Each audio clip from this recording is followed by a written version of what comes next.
길을 잃어본 경험 한 번쯤은 있으시죠? 익숙한 동네 뒷산에서 혹은 처음 가보는 낯선 도시의 골목길에서 말입니다. 분명 앞으로 나아가고 있다고 생각했는데 정신을 차려보면 아까 봤던 그 나무, 그 간판 앞에 다시 서 있습니다. 마치 보이지 않는 벽에 갇힌 것처럼 제자리만 뱅뱅 맴도는 기분. 왜 우리는 길을 잃으면 마치 마법에 걸린 듯 같은 곳을 맴돌게 될까요? 단순한 방향 감각의 문제가 아닙니다. 이 미스터리한 현상 뒤에는 우리 뇌 속에 숨겨진 놀라운 비밀이 있습니다. 우리 뇌는 현존하는 그 어떤 슈퍼컴퓨터보다 정교한 살아있는 내비게이션 시스템입니다. 이 시스템은 우리가 어디에 있는지, 어디로 가야 할지, 그리고 어떻게 그곳에 도착했는지를 끊임없이 계상하죠. 이 모든 과정의 중심에는 해마라고 불리는 작은 기관이 있습니다. 해마는 기억의 저장소로 잘 알려져 있지만 사실은 우리 뇌의 공간인지 공부이기도 합니다. 이곳에는 각기 다른 임무를 맡은 전문가 세포들이 팀을 이루어 일하고 있습니다. 마치 최첨단 탐사선의 승무원들처럼 말이죠. 먼저 장소 세포가 있습니다. 이 세포들은 특정 장소에 도착했을 때만 활성화됩니다. 마치 여기는 내 방 침대 앞, 여기는 회사 내 자리하고 알려주는 GPS 핀과 같습니다. 수많은 장소 세포들이 모여 우리에게 익숙한 공간의 지도를 만드는 것이죠. 다음은 격자 세포입니다. 이 세포들은 우리가 이동할 때 일정한 간격의 육각형 격자 형태로 활성화됩니다. 공간 위에 가상의 모는 종이를 깔아놓고 우리가 얼마나 이동했는지 거리를 측정하는 역할을 합니다. 장소 세포가 점이라면 격자 세포는 선과 면을 담당하는 셈이죠. 마지막으로 머리 방향 세포가 있습니다. 이름 그대로 우리 머리가 어느 방향을 향하고 있는지를 알려주는 내부 나침반입니다. 동쪽을 보는지 서쪽을 보는지 실시간으로 정보를 갱신하여 방향 감각을 유지시켜줍니다. 이 세 종류의 세포가 협력하여 나는 지금 주방에 있고 거실을 향해 세 걸음 걸었다와 같은 복합적인 공간 정보를 처리합니다. 그렇다면 이렇게 완벽해 보이는 뇌 속 내비게이션 시스템은 왜 길을 잃었을 때 오작동하는 걸까요?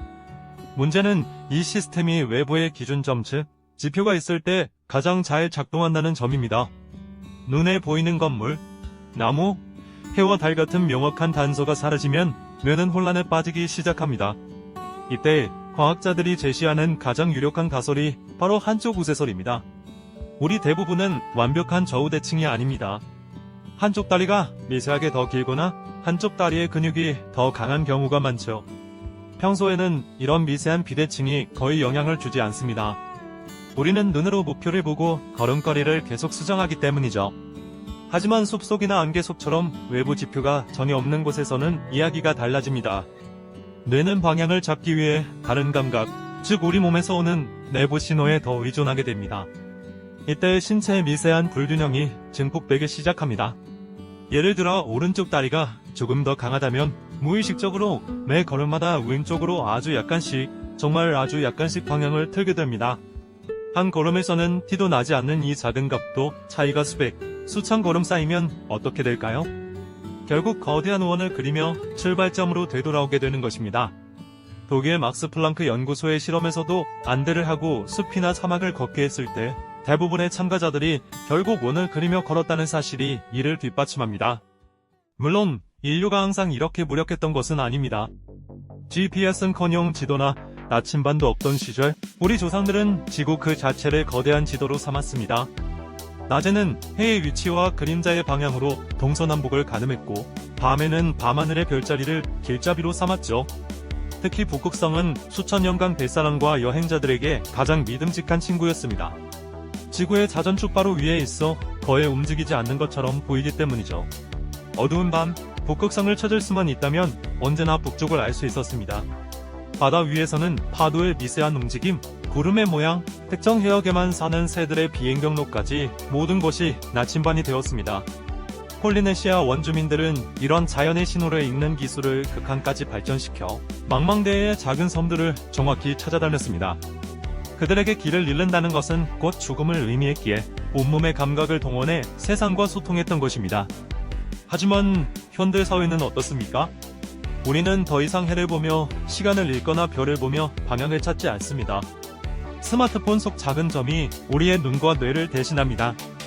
50m 앞에서 우회전하세요. 이 친절한 목소리는 우리를 길 잃음의 불안에서 해방시켰지만 동시에 중요한 무언가를 앗아가고 있습니다. 이와 관련해 아주 유명한 연구가 있습니다.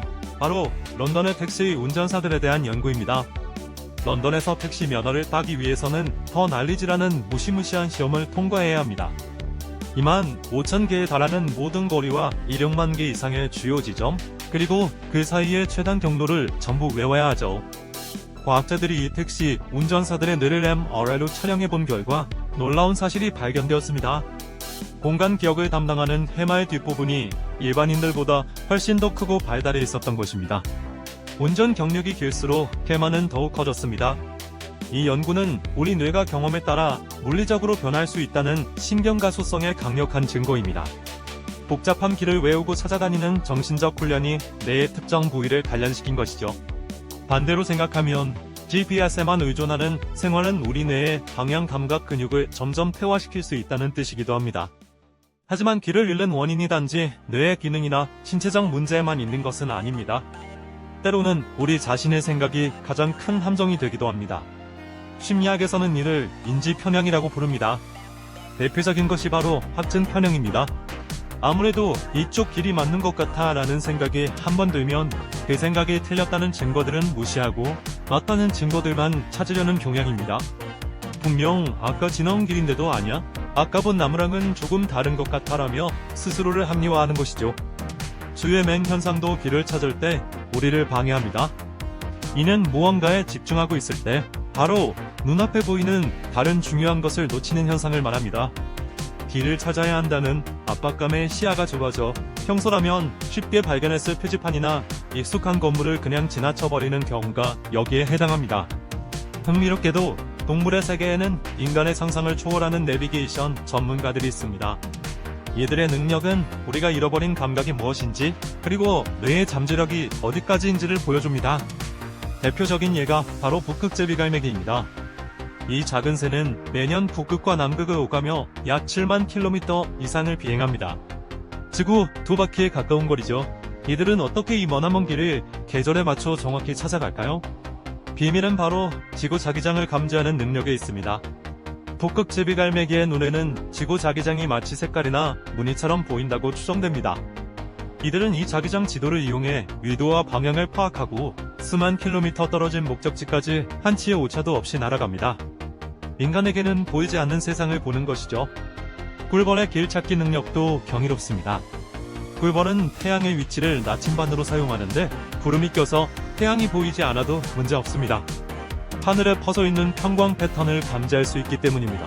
편광은 태양의 위치에 따라 고유한 패턴을 만들거든요. 집에 돌아온 꿀벌은 팔자춤이라는 독특한 춤으로 다른 동료들에게 꿀이 있는 곳의 방향과 거리를 정확하게 알려줍니다. 사막개미는 또 다른 전략을 씁니다. 먹이를 찾아 수백 미터를 헤맨 뒤에도 집으로 돌아올 때는 거의 직선에 가까운 최단 경로로 돌아옵니다. 이는 출발 전부터의 걸음수를 세고 태양을 기준으로 방향을 계산하여 자신의 위치를 계속 추적하기 때문입니다.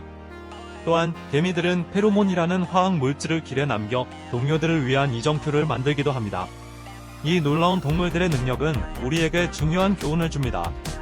바로 방향 감각 역시 다른 능력들처럼 훈련하고 발전시킬 수 있다는 것입니다.